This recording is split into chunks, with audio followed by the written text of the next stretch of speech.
Selamat datang di podcast 2.0 BEM FTRS ITS. Di podcast kali ini, kita bakalan bawain tema menarik, yaitu work-life balance. Dan kita juga kedatangan tamu spesial, yaitu salah satu alumni FTRS ITS, yang dulunya saat menjadi mahasiswa aktif ITS, beliau mempunyai beberapa prestasi yang mungkin kalian dambakan saat menjadi mahasiswa. Langsung aja kita ngobrol bersama bintang tamunya.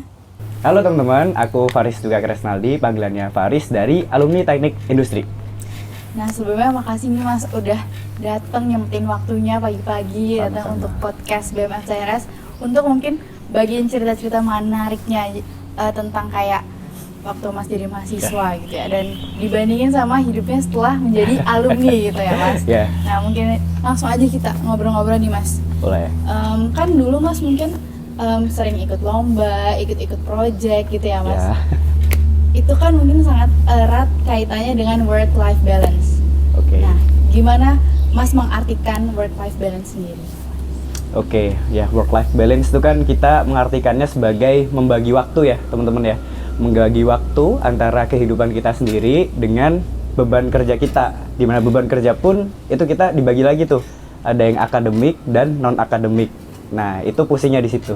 Jadi, saya mengartikannya sebagai gimana kita berlatih untuk memanajemen diri, mengatur prioritas, kemudian bersosialisasi juga, jangan lupa gitu kan, mengupgrade diri pun juga. Jadi memang kita dilatih untuk membagi waktu tersebut itu. Manajemen waktu lah intinya, work-life balance itu bagi saya. Berarti waktu Mas jadi mahasiswa nih, work-life balance itu benar-benar erat banget. Wah, ya, sangat erat sekali dah. Karena mungkin Masnya lombanya banyak, proyeknya banyak, dan juga mungkin ikut organisasinya juga banyak gitu ya. Nah, kenapa sih Mas tuh mau ikut proyek? Mungkin kan kesibukannya malah jadi lebih daripada mahasiswa-mahasiswa biasanya. Kenapa Mas mau? Motivasinya tuh apa gitu? Oke. Dulu tuh saya punya ambisi, bukan ambisi apa namanya, punya prinsip lah, dimana kalau misalnya saya juga belajar menjadi suatu akademik murid gitu ya, mahasiswa ya, saya juga harus punya pengalaman non-akademik. Nah, saya prinsipnya dulu minimal ada 3 yang saya lakukan. Jadi, saat semester awal tuh, saya kadang tuh ikut event kayak yang ada di KM ITS ya, Inol ITS, Mabakap, UKM Expo, Gerigi, itu saya dulu banyak ikut. Dan lain-lain, gitu. Kepanitiaan, betul. Nah, kan karena awal-awal kan belum bisa ya masuk organisasi, staff atau dan lain-lain gitu ya. Nah, baru tahun ketiga atau keempat saya lupa, saya baru ke organisasi. Nah, itu pun saya udah nyicil tuh lomba-lomba tuh awal-awal, semester 1, 2. Lomba-lomba dikit-dikit lah, tingkat universitas dan lain-lain. Emang dulu nggak pernah menang. Jujur dulu nggak pernah menang teman-teman, memang awal-awal. Tapi itu menjadi evaluasi nantinya, atau secara teknik namanya nanti iterasi lah, kita iterasi terus gitu kan ya. Nah, akhirnya di semester 6, 7, 8an saya gabung di BMF. Saya dulu juga BMF teman-teman. Sebagai staf PSDM gitu ya. Nah, di situ akhirnya juga ikut lomba juga dan ikut aslep juga. Nah, akhirnya ya keterusan gitu. Akhirnya keterusan sampai di semester 7, 8. Tapi 8 saya sudah mengurangi gitu, karena udah ada tugas akhir, akhirnya ya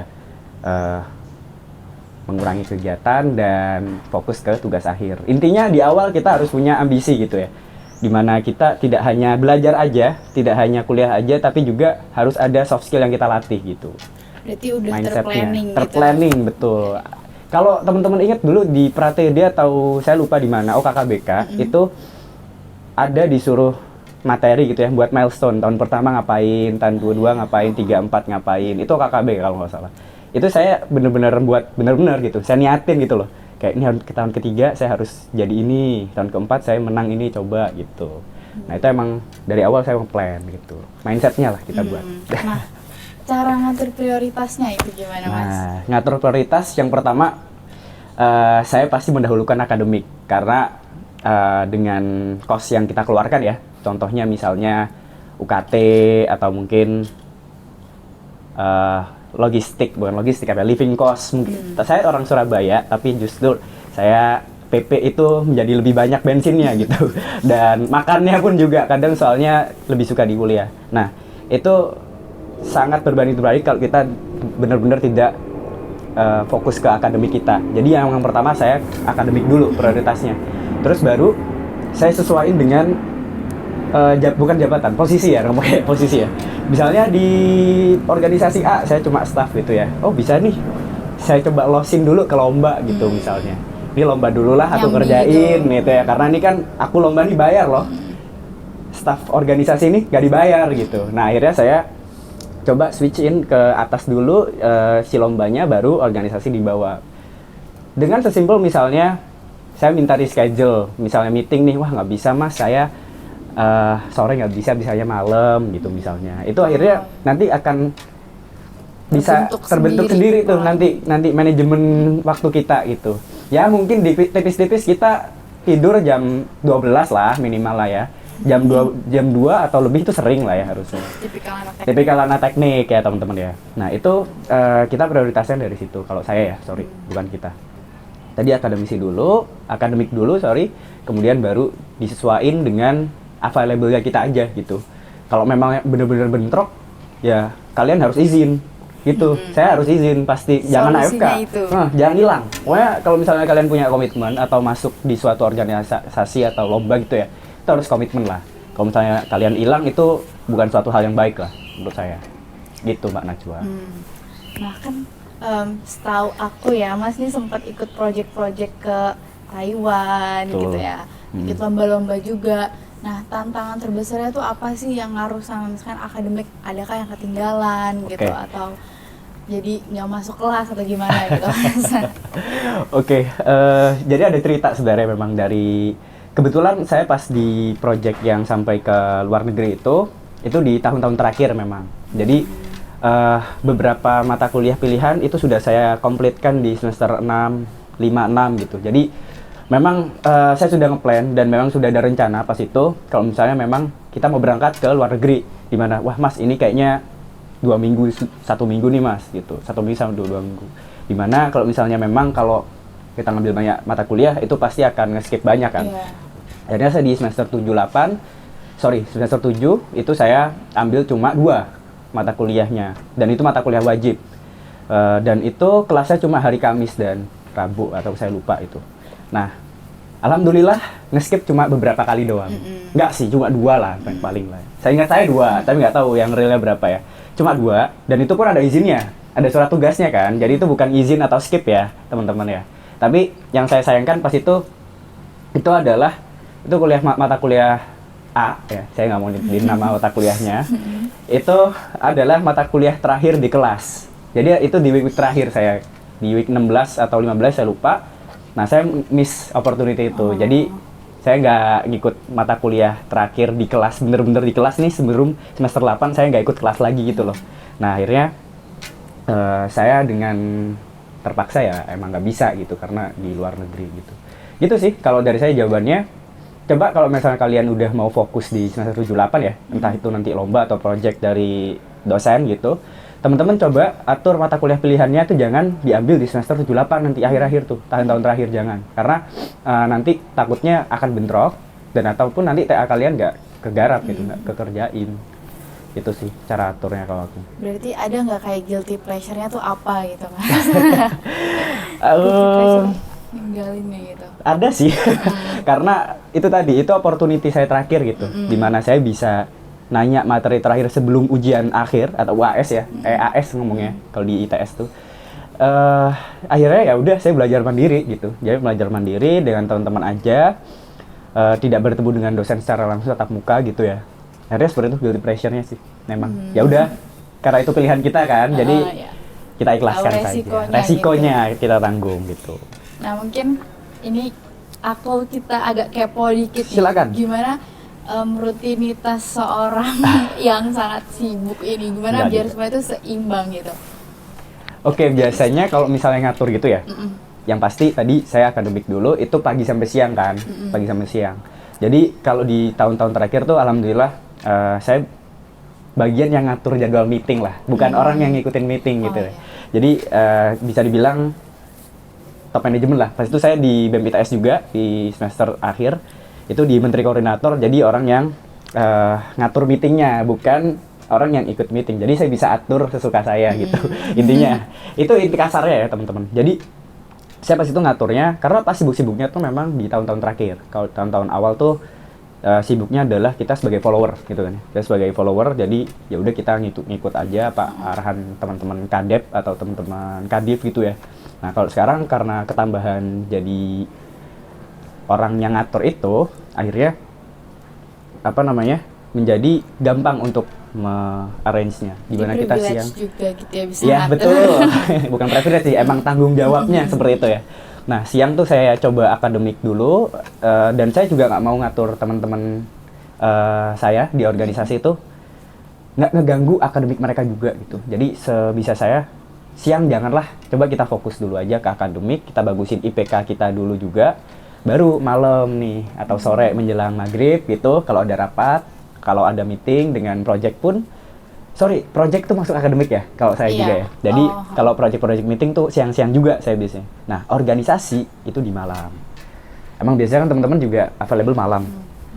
Jadi kita aturnya di malam hari aja gitu.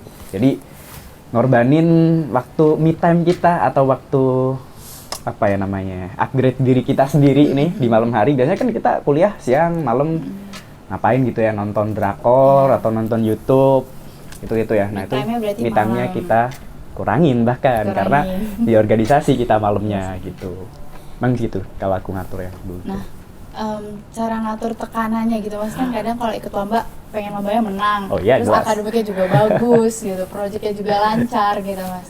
Tekanan dari ya. Ekspektasinya itu gimana? Oke, itu emang namanya tuh saya belajar dulu namanya manajemen stres gitu. Emang ada personal apa namanya ya, self improvement gitulah, buku gitu ya saya pernah baca, atau mungkin di Reels tuh juga ada sih saya pernah lihat juga, itu manajemen stres. Jadi kita harus atur stres kita gitu, dimana kita harus menempatkan atau memposisikan diri sebagai mahasiswa, mau sendiri sebagai leader di organisasi misalnya ya, atau memposisikan diri sebagai orang yang ikut di project gitu, dimana kan kita project membuat sebuah apa namanya output ya, sebuah luaran dimana kita juga ada pimpinan di sana gitu. Jadi ada dosen lah kalau saya pimpinannya itu. Nah, itu pasti sangat stressful ya. Biasanya karena kita sebagai tim gitu. Kalau misalnya memang sebagai tim, kita stresnya kita bagi gitu. Kita stresnya kita bagi. Misalnya stres yang bagian ini nih si A misalnya. Saya bagian ini aja. Saya bagian ini aja. Saya bagian ngurus ini aja. Nah, itu untuk organisasi atau sebuah tim gitu. Tapi kalau kita sendiri, ya kita pinter-pinter kita sih. Kayak misalnya di depan kita sebagai memimpin rapat nih, kita misalnya di organisasi itu ya, memimpin rapat, ya udah kita kalau bisa jangan kelihatan stres gitu. Kalau bisa kita kelihatan kalau misalnya kita orang yang memang punya visi gitu ya, orang yang bijaksana misalnya. Jangan kelihatan, oke teman-teman kita mulai sekarang berarti rapatnya gitu ya. Oh iya jelas. Jadi emang biasanya itu main role gitu loh. Gitu ya. Kalau aku dulu tuh sampai gitu memang. Main role apa ya, kayak ayo dong, bisa dong gitu. Kayak janganlah kita kelihatan stres ke teman-teman gitu. Pun kalau kita pulang sampai ke rumah, karena saya di Surabaya, rumahnya itu ada keluarga kan. Nah, itu kalau bisa jangan kelihatan stres juga gitu. Kalau bisa, oh bagus kok kuliahnya tadi aman gitu misalnya. Kok pulang malam misalnya. Kok pulangnya malam? Ya ini teman-teman ngerjain sesuatu misalnya. Itu saya juga sebisa saya nggak kelihatan stres atau nggak kelihatan apa namanya. Kenapa gitu Mas? Kenapa harus kayak gitu ya? Itu saya sendiri. Karena menurut saya stresnya gitu. Gitu. Kalau saya sendiri harus terlihat, bukan harus sih. Kalau bisa kita usahakan itu terlihat jangan stres banget itu. Mungkin kita bisa kelihatan stres di depan teman-teman kita yang deket banget misalnya. Ada circle yang deket misalnya, itu kita bolehlah kita cerita di sana. Kan biasanya tuh ada kan teman-teman circle yang paling deket kan. Misalnya bertiga lah atau berdua lah, sesimpel gitu-gitu kan. Itu aku baru biasanya di situ. Atau bahkan sesimpel di grup chat. Itu misalnya di grup chat tuh misalnya. Kapsulok semua nih. Keluar semua tuh bahasa Surabaya kan. Itu biasanya di situ memang. Atau mungkin sesimpel enggak teman-teman upload di IG story. Itu kan biasanya ada ya orang stress reliefnya gitu. Dengan upload IG story tuh, upload quotes. Nah, itu lakukan aja gitu. Dan meskipun teman-teman kalian mikir apa sih ini orang alay gitu ya. Ya udah jangan dipikirin gitu. Ada loh memang yang kayak gitu. Saya pun biasanya juga seperti itu gitu teman-teman di real life gitu. Jadi gitu untuk ngatur stres dan pressure ya, emang itu adalah challenge teman-teman. Itu akan mengupgrade diri kalian nantinya. Nah, dari yang tekanan-tekanan tadi itu pernah nggak Mas overwhelm gitu? Nah, kalau lagi overwhelm tuh ngapain? Overwhelm. Stop kah atau apa dulu kah gitu? Ya, kalau overwhelm saya stop bisa. Saya benar-benar stop. Misalnya dalam hal apa ya? Itu pertama, saya akademik. Jadi misalnya di project dan di organisasi saya overwhelming gitu ya. Kadang saya benar-benar ngilang. Dimana ngilangnya tuh bukan ngilang yang benar-benar gone, vanish to the ashes gitu, bukan. Tapi saya ngomong pasti. Saya rek, aku ngilang sih. Saya rek, iki aku biasanya apa? Off dulu sampai maghrib misalnya. Off dulu sampai ini.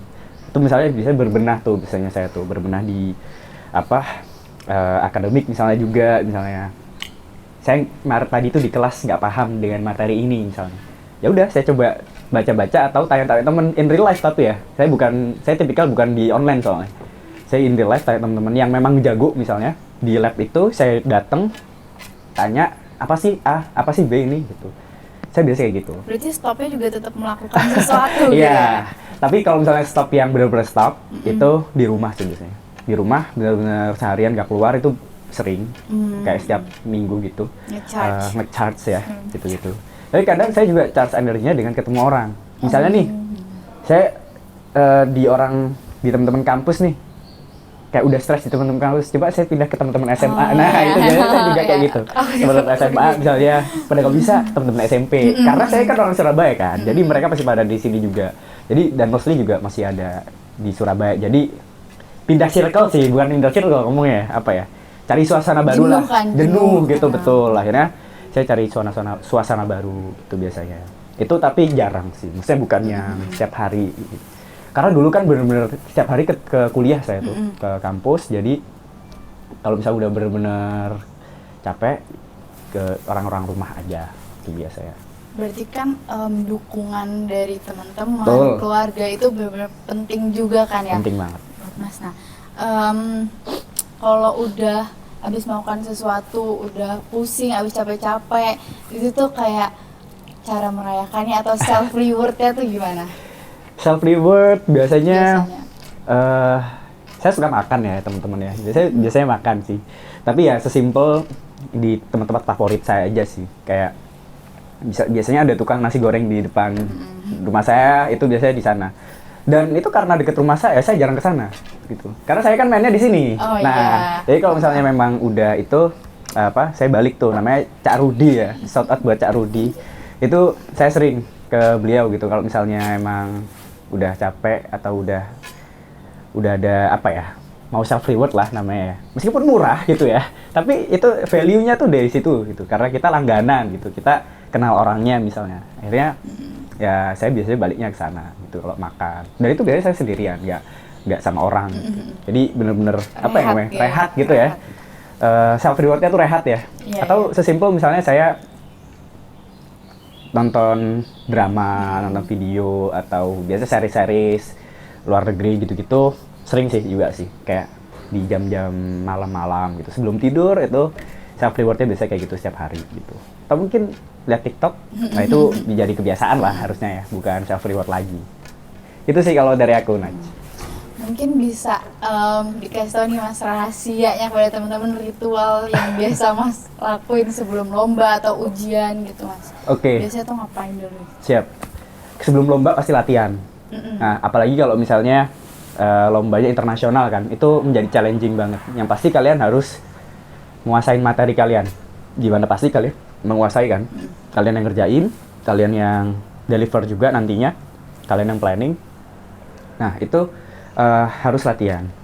Meskipun kalian tahu, tapi kalian harus coba pitching namanya ya. Mungkin teman-teman udah sering dengar namanya pitching, misalnya pitching 2 menit misalnya kan, atau mungkin lombanya nanti ada peraturan di 5 menit. Ya ulah simulasi lah kalian gitu. Itu kalau misalnya di lomba biasa gitu. Kalau internasional, wah itu juga harus pakai bahasa Inggris misalnya. Kalian belum pede nih misalnya pakai bahasa Inggris, ya udah coba 1 hari ngomong pakai bahasa Inggris. Itu sangat melatih gitu. Kemudian kalau ujian ya, kalau saya ujian yang pasti saya biasanya itu kalau sebelum ujian atau UAS atau UTS itu saya biasanya off sosial media, bener-bener off. Jadi nggak buka Line, nggak buka WA, IG nggak Fokus gitu. fokus. Nah, tapi di akhir saya buka TikTok. Itu TikTok saya masih buka. Nah, tapi kalau misalnya sebelum sebelum ujian itu pagi-paginya tuh baru saya buka gitu. Karena biasanya kan ada info-info terbaru kan. Misalnya temen-temen nge-share soal lah yang tahun kemarin gitu kan ya. Saya luput tadi malam. Nah, itu saya buka di pagi-paginya misalnya habis subuh tuh nggak tidur kan biasanya. Kan biasanya ujian 7:30 ya. Iya, pagi. Kayak tidur kebablasan nanti kan juga repot itu. Saya biasanya belajar lagi di sana. Itu biasanya kayak gitu sih kalau dari saya. Jadi emang fokus di satu materi ya. Apalagi biasanya kan ngejar materi ya kadang kita. Nah, itu kalau misal UAS perlu sih gitu. Berarti latihan gitu. Latihan, itu bener-bener. Maksudnya bukan hiperbola ya. Maksudnya bener-bener saya dulu tuh latihan gitu. Ya, adalah beberapa ujian yang nggak belajar tuh ada lah harusnya. Ada saya juga pernah. Kadang latihan juga suka terlupakan sama Iya. teman-teman. Atau bahkan kita udah belajar gitu ya. Kan ada kan kita perasaan tuh kita udah belajar, wah perasaan saya udah baca, tapi pas ujian tuh kemarin kok nggak keluar, saya juga nggak bisa. Nah, itu biasanya kalau UAS ya udah saya akhirnya belajar dikit aja gitu. Karena pasti yang keluar yang lain ini. Gitu. Pasti yang keluar yang susah lagi gitu. Jadi kayak memanfaatkan waktunya itu dengan baik dan buang-buang. Jangan gitu, dibuang-buang, betul. Itu sih. Nah, kan Mas udah melewati masa-masa perkuliahan ini gitu ya, Mas. Karena udah jadi alumni sekitar 2 bulan gitu ya, Mas. Iya. Menurut Mas, apa hal yang kayak nggak boleh terlupakan dan ditinggalkan saat menjadi mahasiswa gitu, yang akhirnya Mas sadari tuh kayak untung dulu gue kayak gini gitu mungkin lah. Iya, jadi sebagai mahasiswa tuh emang dimana ada perasaan yang tadi ya, untung saya ikut ini, kalau nggak ikut ini pasti saya nggak ngerasain ini, misal gitu ya. Itu coba kalian take opportunities banyak-banyak sih, sebanyak-banyaknya sih. Karena opportunity itu nggak akan datang 2 kali, kalau menurut saya ya. Karena misalnya nih ada rekrutmen aslep gitu ya, kalian nggak pede misalnya, akhirnya kalian nggak daftar, janganlah kalian seperti itu. Pede aja udah, maksudnya kalian punya skill A, misalnya punya skill set B, coba tampilkan aja seperti itu misalnya. Atau sesimpel kalian nggak, misalnya maba-maba nih ya, kepanitiaan gitu ya, event-event dan lain-lain, pasti kan ada stigma di mana, wah pasti yang di approach apa yang diterima tuh orang-orang dalam, itu pasti banyak itu, apalagi event-event offline sekarang. Saya lihat stigmanya banyak seperti itu. Nah, itu kalian coba aja gitu. Atau mungkin kalian, kalau misalnya kalian udah tahu stigma itu, coba kalian deketin kadepnya atau kadifnya gitu, lewat LinkedIn atau apa gitu. Namanya tuh cold message namanya, cold message. Atau mungkin lewat DM kalau misalnya kalian nggak familiar dengan LinkedIn ya. Itu nggak apa-apa gitu. Kalian di dunia kerja pun biasanya seperti itu. Misalnya, kalian mau ke perusahaan A, tapi mereka nggak buka rekrutmen ya, kalian cold message aja ke HR-nya. Itu biasanya, oh iya ada kok nih posisi, iya ada tempat nih. Ini ada yang 2 bulan lagi pensiun misalnya, bisa nih kamu gantiin, bisa nggak? Nah, itu sangat manjur sih. Maksudnya itu memang sebuah hal yang kita lakukan, dan itu bukan jilat ya namanya ya. Itu kita berusaha namanya. Kemudian apa lagi ya? Ya itu tadi take opportunity, kemudian juga di ITS tuh banyak sekali wadah kan, wadah pengembangan seperti organisasi, seperti aslep ya, tim riset, apalagi ya UKM, BEM, gitu-gitu, itu kan banyak ya. Itu kalian coba ikutin aja semua gitu, yang kalian bisa. Karena kalau karena hanya kuliah aja ya, atau akademisi aja, itu pasti bukan sia-sia namanya ya Pak ya. Ya udah gitu, gelas kosong yang terisi gitu. Kalau misalnya teman-teman yang baru kan gelas kosong yang terisi penuh, akhirnya butuh gelas lagi. Nah, akhirnya butuh gelas lagi nih, misalnya skill A nih. Oh ternyata kita dari belajar skill A, skill B misalnya, kita dapat skill C nih. Nah, akhirnya kita butuh gelas lagi. Nah, kalau bisa kalian seperti itu. Gitu ya, jangan membatasi diri lah. Jangan kalian jangan malas-malasan juga ya. Kesibukan diri kalian lah gitu. Kalau bisa jadi orang yang sibuk lah daripada orang yang nganggur lah gitu ya. Berarti kayak harus maksimalin kesempatan yang ada, karena kebetulan di ITS itu banyak banget gitu ya. Sia-sia kalau enggak. Nah, mungkin ada terakhir nih Mas, pesan deh teman-teman buat pesan Mas buat teman-teman gitu ya Mas. Buat teman-teman yang masih menjadi mahasiswa sekarang ya, teman-teman ya. Jadi memang tadi saya ulangi lagi ya, di mana ITS tuh banyak sekali wadah pengembangan gitu ya. Teman-teman tuh bisa memilih banyak hal gitu, di lain akademik atau di lain kalian kuliah gitu. Apakah kalian merasa bahwasannya kalau kalian kuliah pulang itu cukup gitu? Pasti enggak, saya rasa. Karena itu akan sangat membosankan. Karena saya merasakan tuh di semester 1 dan itu online ya. Apalagi online saya dulu online. Nah, jadi benar-benar kalau saya kuliah aja itu bosen banget. Nah, cobalah kalian keluar dari zona nyaman namanya. Keluar dari zona nyaman. Kalian nyaman dengan biasa aja. Kalian nyaman dengan di rumah atau dengan kuliah langsung pulang, ngerjain tugas selesai, kumpulkan, itu nyaman memang. Tapi kalian akan tidak merasakan challenge dunia yang benar-benar dunia gitu. Karena saya pun pas di BEM ITS ya, saat saya bersosial politik namanya ya, itu kan BEM ITS tingkat sosial politik, saya menemukan loh, ternyata orang-orang yang ada di drama Korea ini beneran ada. Ternyata dunia itu beneran luas. Dan dunia itu jahat loh, beneran, dunia itu jahat. Apalagi nanti kalau teman-teman di dunia kerja ya, saya pun belum pernah merasakan secara langsung, tapi di magang tuh saya juga merasakan gitu, ada persaingan, adanya diadu itu ada beneran. Misalnya A diadu dengan B misalnya. Bikin ide ini A, bikin ide ini B. Ternyata yang dilihat yang B yang bagus. Ya udah yang A disia-siakan, dibuang. Itu ada beneran. Jadi teman-teman coba jangan sia-siakan kesempatan kalian untuk mengupgrade hard skill dan juga soft skill gitu. Karena itu adalah menjadi beban mahasiswa juga begitu kalau dari saya. Itu sih kira-kira dari aku Nats mungkin. Oke, ini kita udah di penghujung podcastnya nih Mas. Makasih banyak udah datang, udah nyempetin, udah bagi ceritanya untuk teman-teman gitu. Mungkin teman-teman bisa ngambil pelajaran dan hal-hal menarik gitu lainnya yang tadi Masnya udah sampaikan ke teman-teman. Nah, terima kasih. Dadah, sukses selalu teman-teman.